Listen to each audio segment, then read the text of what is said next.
What's up, anime fans? Welcome back to another One Piece episode review, and this week's One Piece episode review was absolutely awesome. There was a slight comical relief throughout the episode, but it was mainly the first maybe 10 minutes was kind of more comic relief and kind of like a rehash of what happened last week of, Cavish and Boruto Romeo literally going, I guess, arguing at each other about the whole let me into the barrier.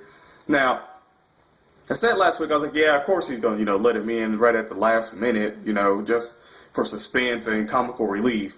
But once he's actually in, he kicks the shit out of Boruto Romeo. He's like, yo, why didn't you just let me in at the beginning and we would have saved all this damn drama? And he's like, whatever, I ain't want to. He's like, is that how you really repay somebody after, they just saved your life? He's like, you would have been dead for sure out there. And he's like, whatever, blah, blah, blah, let me out. And then if I need any help and I need some time or something, let me back in if I'm in danger. And he's like, oh, now you want to come out and you want to come back in? What? But it is absolutely funny.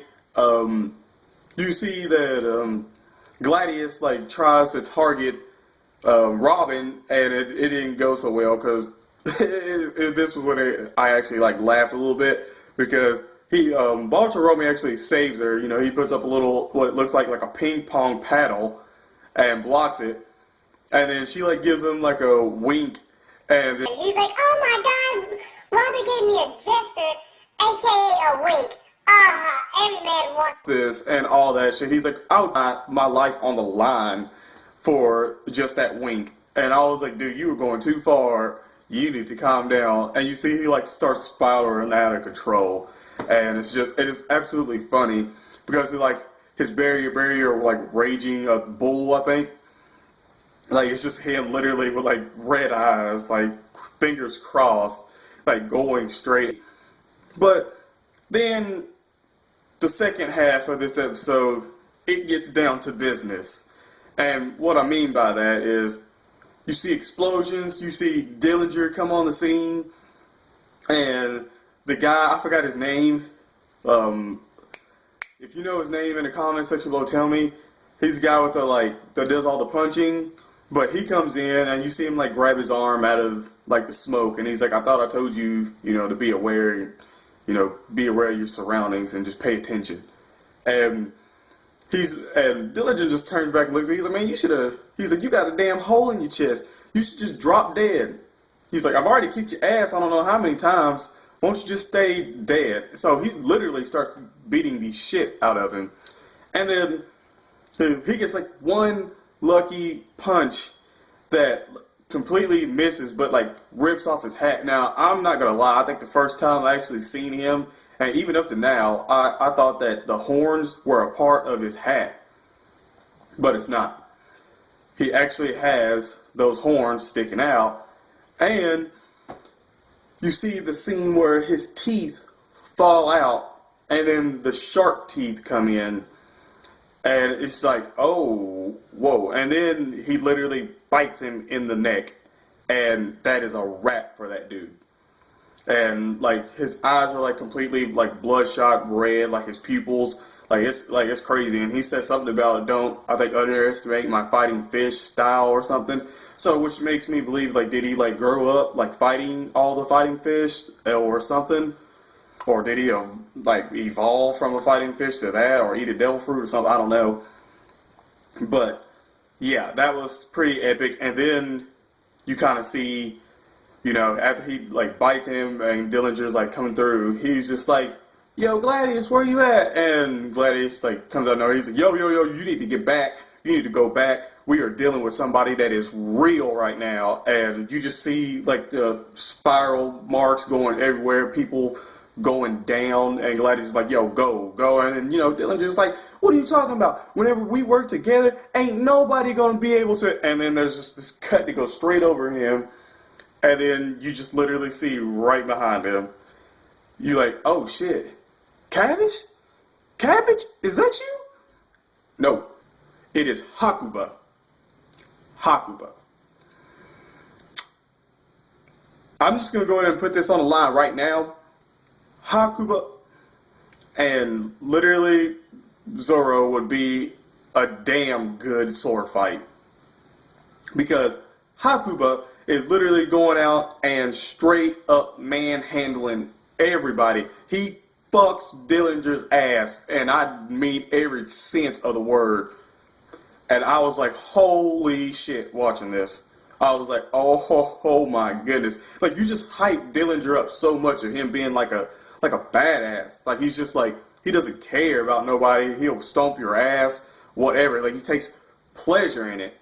And then you just see him get cut down in less than like 10 seconds screen time. So it's like, holy shit. And then he targets Balta Romeo, and they kind of have like a couple of like comical scenes and kind of like one-liners, whatever. But it's just, you know, Hakuba doesn't really talk. So he's just like looking at him, and Balta Romeo is trying to put it together of like what happened in the Coliseum and what he just seen. And he's like, oh, so that was, you know, that was actually cabbage.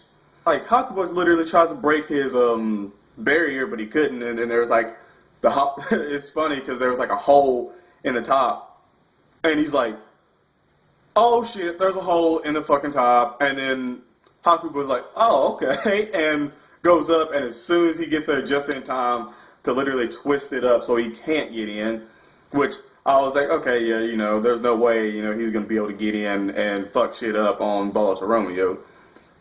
Then he actually goes after Robin, and he targets, and Balta Romeo, you know, drops his barrier. He's like, holy crap, I need to go, you know, up here and save. And he misses.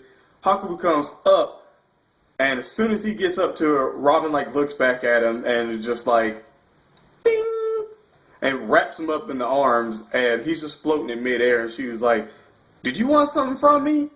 That's how that ends. With this episode, I gotta say, I actually really enjoyed this, and I would literally give it a strong 9 out of 10. I would recommend, if you have not watched it yet, to go watch it.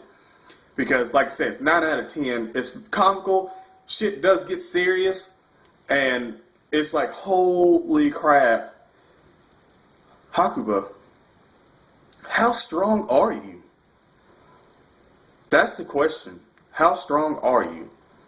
Now, next week's episode is we get to see Robin talking to Cabbage and Hakuba, like, where it's kind of like he's really transitioning from both at literally will right then, and it's kind of like, what's going on?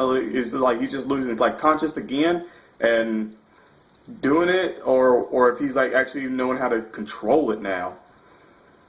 Like I said, guys, if you enjoyed the video, go ahead, smack that like button. And if you didn't, thumbs it down, comment, and tell me what's your favorite part. Tell me who you think would win. And, well, never mind. I'm not even going to ask that because Zoro would win. I mean, it's Zoro. He would win. But, yeah. Comment, tell me what's your favorite part of this episode, and tell me what you're looking forward to next week's episode seeing, or if you just want to see the whole Luffy and Doflamingo fight just happen. That said, guys, I'm IC Josh. Like and share, with anybody that's a fan of anime, baby. Share it. That said, baby, I'm IC Josh, and I'm out. Peace.